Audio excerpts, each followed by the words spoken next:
ہی بتایا تھا. کمال اتفاق کے اس کے بعد ایک خواب میں حضرت سخی سرور کے مزار پر اپنی موجودگی محسوس کی. جب گوگلز پر سرچ کی تو پتہ چلا کہ یہ مزار ڈی جی خان میں ہے اور ان بزرگ کا نام بھی سلطان کے نام سے مشہور ہے. اب کیا مجھے وہاں فاتحہ کے لیے جانا چاہیے؟ دل تو بہت کر رہا ہے اور ان بزرگ کے بارے میں بھی کچھ عرض کر دے. سخی سرور صاحب بہت اچھے بزرگ ہیں. ان کا مزار ڈی جی خان سے اگر آپ کوئٹہ کے لیے جائیں فورٹ سینڈمن کی سڑک پر تو تقریباً کوئی 8 میل کے بعد آپ کو رائٹ سائڈ پر سخی سرور صاحب کا مزار دکھائی دے گا. بہت اچھے بزرگ ہیں، ضرور جائیے، اللہ آپ کو توفیق دے.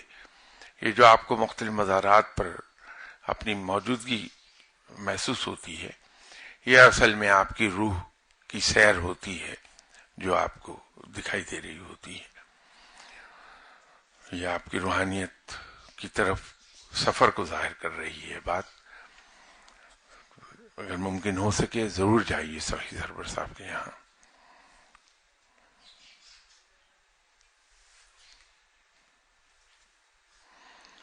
تیسرا انہی صاحب کا سوال ہے کہ آپ اپنی بک یا لیکچر میں کسی سوال کے جواب میں کسی سورت کو پڑھنے کا فرماتے ہیں، جیسے سورہ سبا عشاء کے بعد، تو کیا وہ جنرل پبلک بھی پڑھ سکتی ہے یا وہ ان صاحب و صاحبہ ہی کے لیے اجازت ہے جو سوال پوچھتے ہیں؟ سورہ سبا جو بھی پڑھنا چاہے ضرور پڑھ لے، مبارک چیز ہے، اس کی برکات حاصل ہوں گی.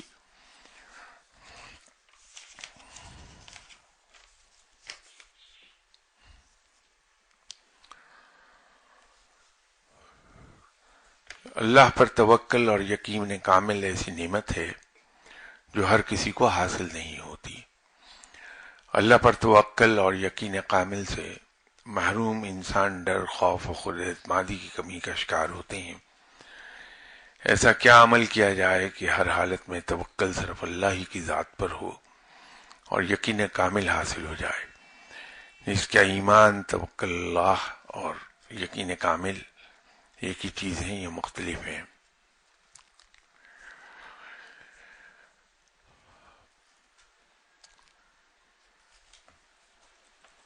خود اعتمادی پیدا کرنے کے لیے سورہ بقرہ کے پہلے 3 رکوع بہت ہی سریع الاثر ہیں. جو شخص سورہ بقرہ کے پہلے 3 رکوع نماز فجر اور نماز عشاء کے بعد باقاعدگی سے پڑھتا ہے، اس میں 3-4 چیزیں پیدا ہو جاتی ہیں. ایک تو اللہ کے ساتھ محبت، بلکہ اس سے بھی پہلے کہ انسان کو اپنی خطاؤں کا احساس ہونے لگتا ہے. پھر اللہ تعالیٰ کے ساتھ محبت، رب پر پیار آنے لگتا ہے، اور یہ ابتدا ہے عشق کی طرف سفر کی. اور توکل پیدا ہونے لگتی ہے، بلکہ یوں کہہ لیجیے زیادہ صحیح کہ دل سے دنیا کی محبت نکلنے لگتی ہے. اور تیسری چیز خود اعتمادی پیدا ہوتی ہے. تو وہ شخص جس میں خود اعتمادی کی کمی ہے، اگر وہ نماز فجر اور نماز مغرب کے بعد سورہ بقرہ کے پہلے 3 رکوع کی تلاوت پابندی اور باقاعدگی کے ساتھ کریں تو انشاءاللہ تعالی ان میں یہ چاروں چیزیں پیدا ہو جائیں گی. تو آپ سورہ بقرہ کے پہلے 3 رکوع نماز فجر اور نماز عشاء کے بعد تلاوت کیجیے، پابندی کے ساتھ، باقاعدگی کے ساتھ. عبادات کے سلسلے میں یاد رکھیے کہ عبادات کی کثرت سے زیادہ جو چیز انسان کو فائدہ دیتی ہے وہ باقاعدگی اور پابندی ہے. خواہ تھوڑی عبادت کی جائے، میں فرض عبادات کے علاوہ کی بات کر رہا ہوں، فرض تو ہمیں سب کو ادا کرنے ہیں اپنے. فرض عبادات تو سبھی پر فرض ہیں، وہ پوری کرنی ہے. میں اس کے علاوہ کی بات کر رہا ہوں کہ خواہ تھوڑی نفلی عبادت کی جائے لیکن پابندی اور باقاعدگی کے ساتھ کی جائے، اس میں ناغے نہ آنے دیں، تو اس کا بہت فائدہ ہوگا. تو آپ پابندی اور باقاعدگی کے ساتھ سورہ بقرہ کے پہلے 3 رکوع تلاوت کیجئے روز. انشاءاللہ تعالی رب کی رحمتیں آپ پر ہو جائیں گی اور مسئلے حل ہو جائیں گے. آپ کے سوال کا دوسرا حصہ کہ کیا ایمان، توکل اللہ اور یقین کامل ایک ہی چیز ہیں یا مختلف ہیں؟ ڈیفینیشن کے لحاظ سے تینوں مختلف ہیں،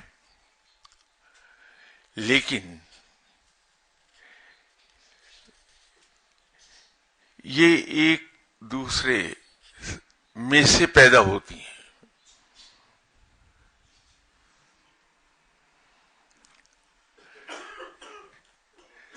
جب انسان میں یقین کامل آ جاتا ہے تو پھر ایمان پختہ ہوتا ہے، اور جب ایمان پختہ ہوتا ہے تو پھر توکل آتی ہے.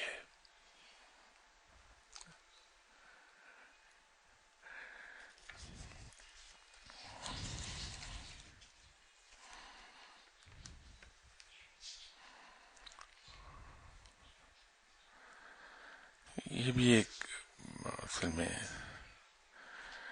ذاتی دعا ہی کا فرمایا ہوا ہے ان صاحب نے بھی، تو پلیز اس کو آپ دعا کے سیشن تک رہنے دیجیے. یہ میں کاغذ اس لیے پھاڑ دیتا ہوں کہ ذاتی چیزیں ہوتی ہیں وہ کسی کے علم میں نہیں آنی چاہیے. رازداری، فقیر کے یہاں رازداری پہلی چیز ہے کہ وہ کسی کی ذاتی بات کو بدترین صورتحال میں بھی عیاں نہیں کرتا.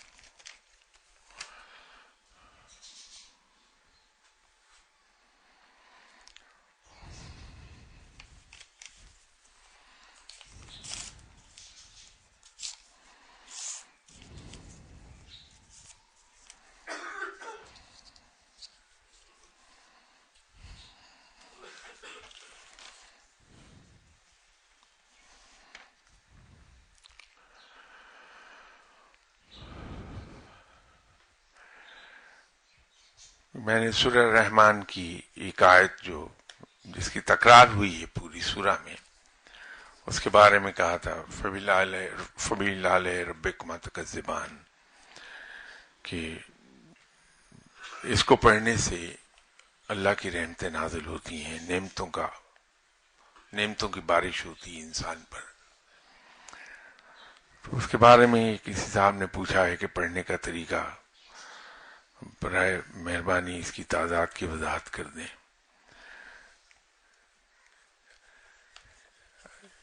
اس کی ایک بنیادی شرط تو یہ ہے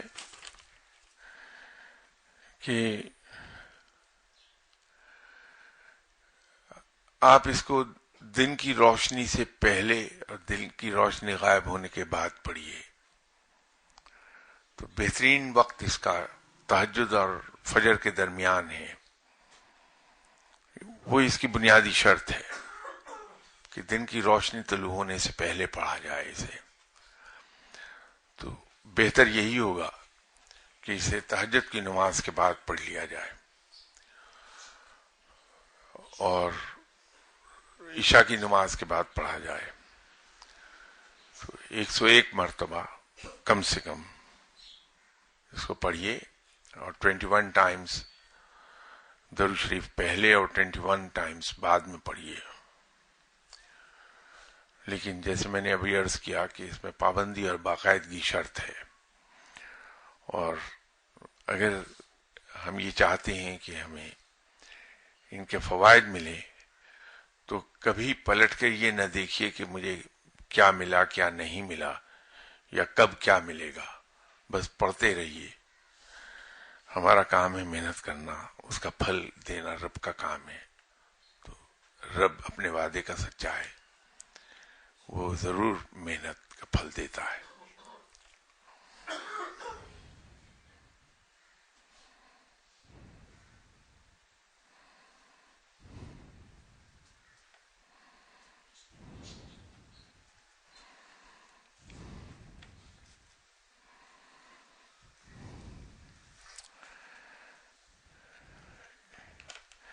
سب یہ ذاتی چیزوں کے لیے پلیز، یہ آج زیادہ تر وہی ہیں. براہ کرم آپ دعا کے سیشن میں آ جائیے، میں ضرور آپ کی خدمت کر دوں گا جو کچھ میرے لیے ممکن ہے، لیکن اس سیشن میں اسے استعمال نہ کیجیے.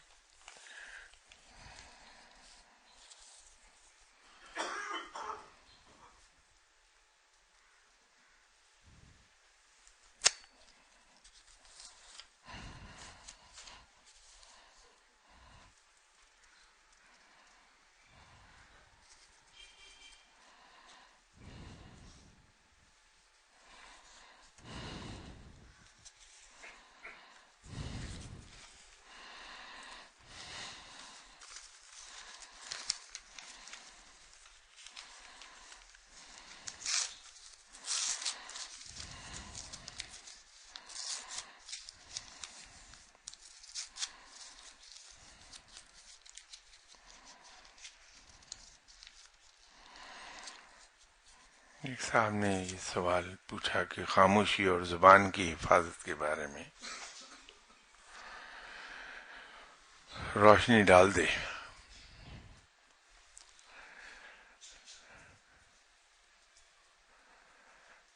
اور یہ اکرام کا شیوا ہے، کم کھانا، کم سونا اور کم بولنا. اس کے پیچھے حکمت یہ ہے کہ جب انسان کم بولتا ہے تو وہ اپنے خیالات میں غرق رہتا ہے، اور جو خیالات میں غرق رہتا ہے تو اس میں غور و فکر کی عادت ڈیولپ ہوتی ہے کہ خاموش بیٹھا ہے، کچھ نہ کچھ تو دماغ سوچے گا. تو ایک تو غور و فکر کی عادت ڈیولپ ہوتی ہے، اور دوسرے کنسنٹریشن بڑھتی ہے انسان کی. تو اسی لیے فقیر لوگ زیادہ تر خاموش رہتے ہیں، بات کم کرتے ہیں. تو جب بھی انسان خاموش بیٹھا ہوا ہو تو اسے چاہیے کہ اللہ تعالیٰ کی قدرت کے مختلف مظاہر پر غور کرنا شروع کر دے. تو اس سے انشاءاللہ تعالیٰ کنسنٹریشن بھی بڑھ جائے گی اور نئے نقطے بھی ذہن میں آنے لگیں گے.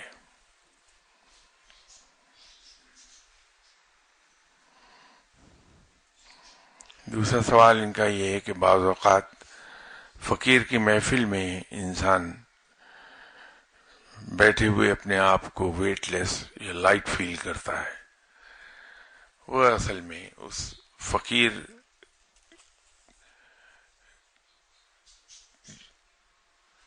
کا جو ذکر الہی ہے اس کی وجہ سے اس کے اندر سے جو وائبریشنز نکلتی ہیں وہ چونکہ ذکر الہی ہے، اور رب کے ذکر میں سکون بہت ہے. تو رب نے خود بھی کہا کہ میرے ذکر سے دلوں کو سکون ملتا ہے.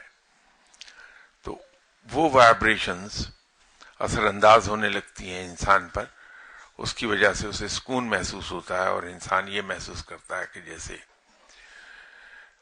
وہ لائٹ ہو گیا ہے.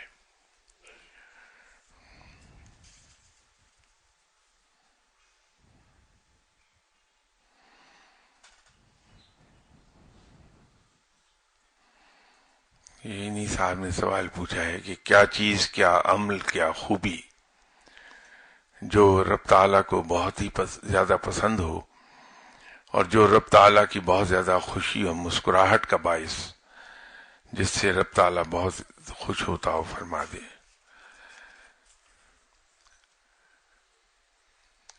تو ہم سب نے پڑھا ہے کہ اللہ کے نزدیک 3 کام بہت زیادہ اس کی رضا کا باعث بنتے ہیں. مسافر کو کھانا کھلانا، تو اب تو چونکہ وہ سفر اس ٹائپ کے رہ نہیں گئے تو یوں کہہ لیجئے کہ بھوکے کو کھانا کھلانا، کسی مقروض کا قرض ادا کر دینا، اور غلام کو آزاد کرانا. تو آج کل چونکہ غلام تو ہے نہیں، غلامی کا سسٹم ختم ہو گیا، تو اس کی بجائے اگر وہ قیدی جو اپنی سزائیں پوری کر چکے ہیں لیکن جرمانے کی رقم ادا نہیں کر پاتے اور قید میں پڑے ہوئے ہیں، اگر ان کے جرمانے ادا کر دیے جائیں تو ان کو رہائی ہو جائے گی. تو اللہ تعالیٰ کی خوشنودی اس میں بہت ہے.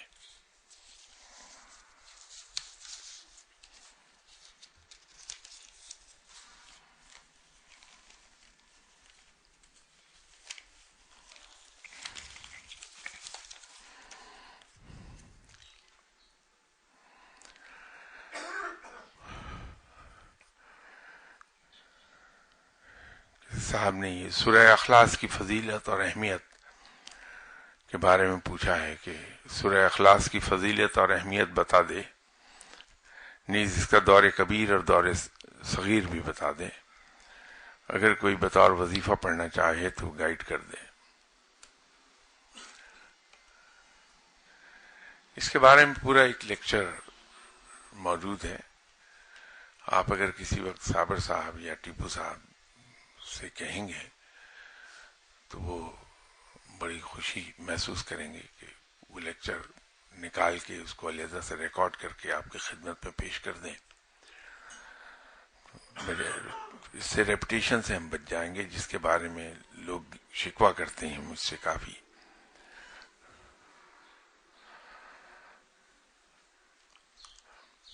دوسرا سوال صاحب نے پوچھا ہے کہ جس کمرے میں آپ لیکچر دیتے ہیں اس کمرے میں ایک درود شریف لگا ہوا ہے، کیا یہ بھی آپ کو عطا ہوا ہے بڑے شاہ صاحب سے؟ اور اگر کوئی بھائی اس کو پڑھنا چاہے تو مہربانی فرما کے تعداد اور وقت بتا دیں.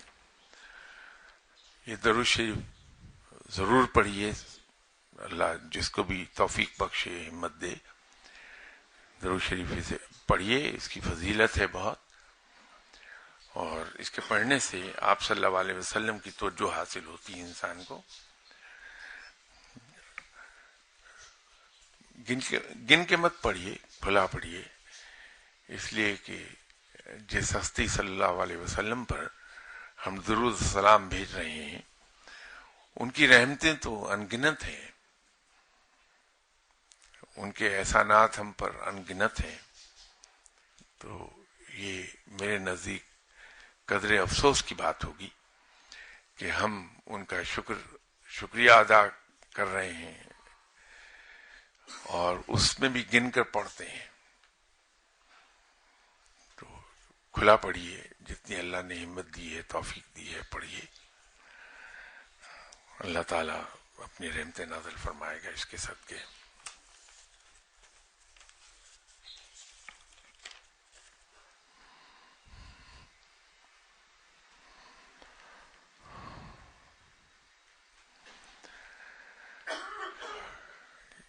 ایک سوال کسی نے پوچھا کہ انسان رب تعالیٰ کو یاد کرتا ہے، پکارتا ہے، نیک عمل اور نیکی بھی کرتا ہے، لیکن دل کے بیک گراؤنڈ میں پھر بھی ایک اداسی سی رہتی ہے، یہ چیز ختم نہیں ہوتی. دو چیزیں، اس کی دو ریزنز ہو سکتے ہیں. اگر تو میرے جیسا انسان ہے کہ دل میں آلائشیں بھری ہیں، حسد ہے، کینہ ہے، بغض ہے، لالچ ہے، حرص کلام ہے، حرص طعام ہے، خود غرضی ہے، تو دل کو اطمینان نہیں ہوتا. اس لیے کہ جس دل میں آلائشیں بھری ہیں وہاں رب رہتا نہیں. رب تو ان دلوں میں رہتا ہے جو بالکل پاک صاف ہے. تو ہم اگر اپنے دلوں کو ان آلائشوں سے پاک کر لیں تو اس میں رب بسنے لگتا ہے، تو اطمینان ہو جائے گا. ایک دوسری صورت اور ہوتی ہے، لیکن وہ بڑے نیک لوگوں کا درجہ ہے. وہ یہ ہے کہ انسان کو اگر یہ آبسیشن ہو جائے کہ رب مجھے ملے، مجھے رب مل جائے، تو پھر وہ اسے بے چین رکھے گا اور اس کو مہمیز کرتا رہے گا اس راہ پر چلنے کو، اس راہ پہ دوڑنے کو جو راہ اسے رب تک لے جائے گی. تو وہ بے چینی اصل میں وہ خواہش کی شدت کی وجہ سے پیدا ہوتی ہے کہ مجھے رب مل جائے.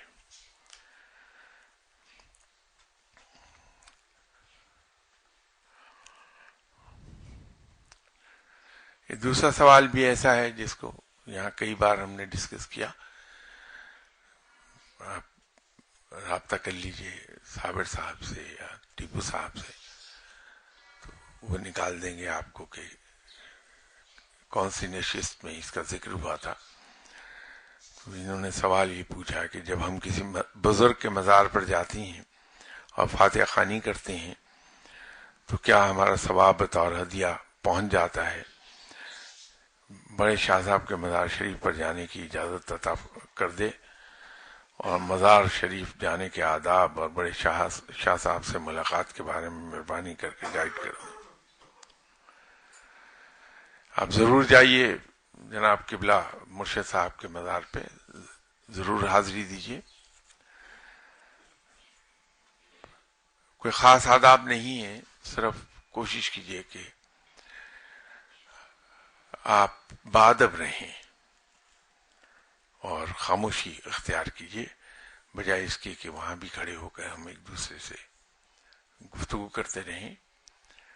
خاموشی اور باادب، بس یہ دو چیزیں ہیں جس کا خیال رکھیں.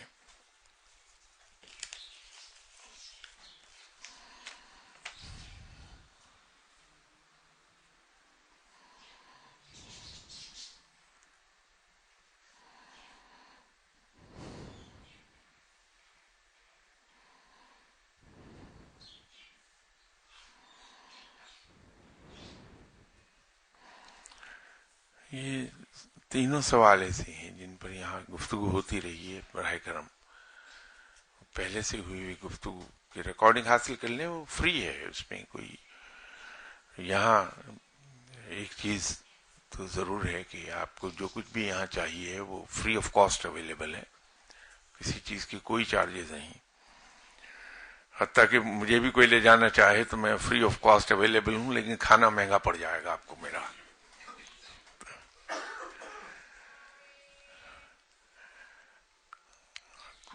یہ سوال ان کے کہ بچے بچیوں کے رشتے کے بہت مسائل ہیں آج کل. رشتے کے معاملے میں بیسک معیار دولت، مال، جائیداد کو رکھا جاتا ہے.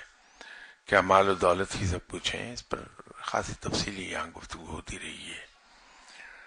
دوسرا انہوں نے پوچھا ہے کہ مورل ویلیوز کے بارے میں کچھ بتا دیں.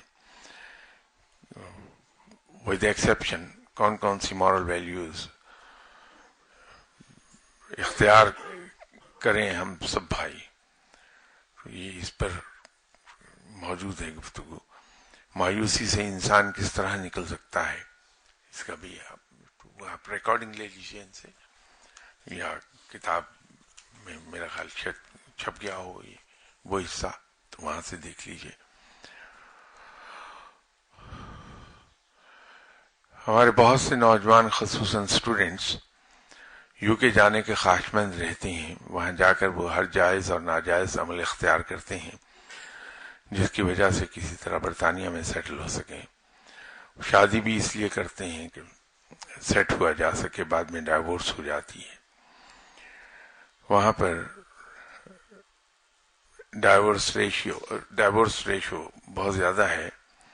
کیا یہ درست ہے؟ اس پہ بھی یہاں 2-3 بار بات ہوئی، وہ لے لیجیے گا ان سے لیکچر صاحب.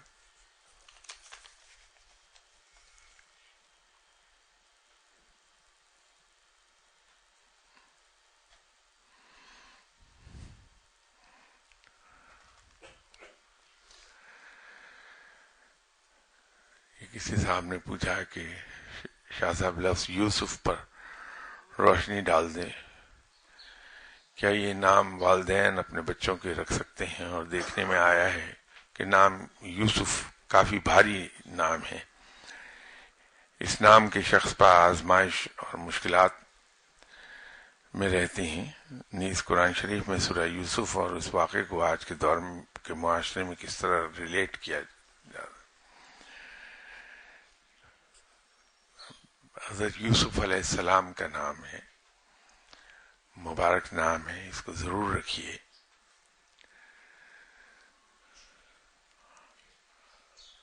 اب یہ بھاری اور ہلکے کا تو مجھے نہیں معلوم، میں اتنا ضرور جانتا ہوں کہ نام کے اثرات انسان کی شخصیت پر آتے ہیں.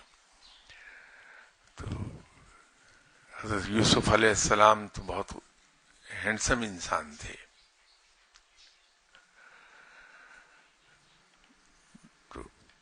اور جہاں تک بھاری کی بات ہے تو شروع کی زندگی کی مشکلات کے بعد ان کو بادشاہت مل گئی تھی. تو اگر ہم ان مشکلات کو ریلیٹ کرتے ہیں اس نام سے تو یہ بھی تو دیکھیے کہ بعد میں بادشاہت ملی تھی. تو امید رکھیے کہ آپ بھی کسی ملک کے بادشاہ ہو جائیں گے.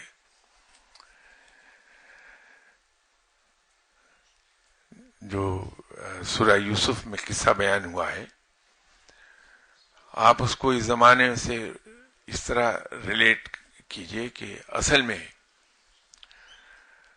اس کی روح کیا ہے. اس روح پہ نظر رکھیے، قصے پر نظر نہ رکھیے. اس کی روح یہ ہے کہ جو انسان نیکی کی طرف جاتا ہے، اللہ کے احکامات کی پابندی کرتا ہے، جس سے اس نے منع کیا ہے اس سے رکتا ہے. تو شروع میں تو دکھتے ہیں اور مشکلات ضرور آتی ہیں، لیکن بالآخر انجام بڑا اچھا ہوتا ہے. تو ہم جب اللہ جن چیزوں سے روکتا ہے ان سے رکتے ہیں، نیکی کی طرف جاتے ہیں، تو دکھتے تو ضرور آئیں گی لیکن انجام بہت اچھا ہوتا ہے. تو انسان کو انجام پر نظر رکھنی چاہیے.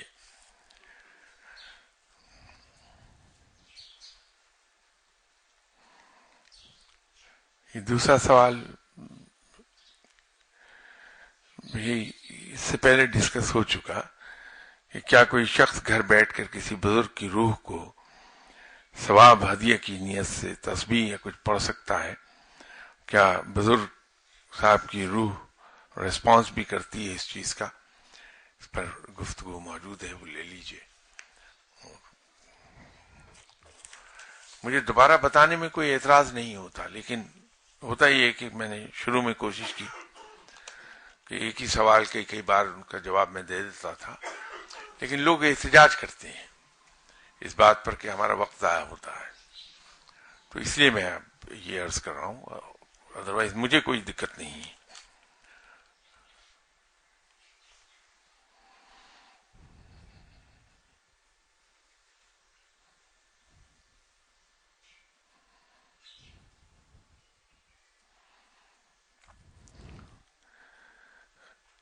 میری ناقص عقل کے مطابق رزق حلال بھی اسلام بلکہ ایمان کا ایک بنیادی رکن ہے، اور کلمہ کے بعد اس کا درجہ آتا ہے. آج کل پنجاب حکومت کی طرف سے اس پر کافی سختی کی جا رہی ہے. اللہ کی طرف سے حلال و حرام رزق کے لیے ہماری بھلائی کے کون سے عناصر ہیں؟ کیونکہ عبادات کی قبولیت کے لیے ہماری غذا کا حلال ہونا شرط ہے. اب یہ رزق حلال جن معنوں میں سمجھا جاتا ہے، وہ جو کھانے پینے کی چیزوں میں حلال، مکروہ اور حرام ہے، اس سینس میں یہ نہیں ہے. یہ ہے کہ ہم اپنے رزق، زندہ رہنے کا سامان ہم جائز طریقے سے اگر کمائیں، جس میں جھوٹ، دھوکہ، فریب نہ ہو، وہ رزق حلال ہے. یہ رزق حلال سے مراد وہ ہے. تو آپ کی اس اطلاع پر میں خوش ہوا تھا کہ آج کل پنجاب حکومت کی طرف سے اس پر سختی کی جا رہی ہے. مجھے خوشی ہوئی کہ چلیے بالآخر حکومت نے لوگوں کو فورس کرنا شروع کر دیا کہ وہ صرف رزق حلال ہی کمائیں، رشوت سے دور رہیں. لیکن وہ آپ تو کسی اور سینس میں کہہ رہے ہیں. تو رزق حلال اس پہ انشاءاللہ نیکسٹ اتوار آپ سے بات کرتا ہوں، کیونکہ اب تو وقت پورا ہو گیا. نیکسٹ سنڈے بشرط زندگی، سوری نیکسٹ سنڈے نہیں ہوں گا میں پاکستان میں، اس سے نیکسٹ سنڈے انشاءاللہ اس پہ بات کریں گے انشاءاللہ تعالی. السلام علیکم.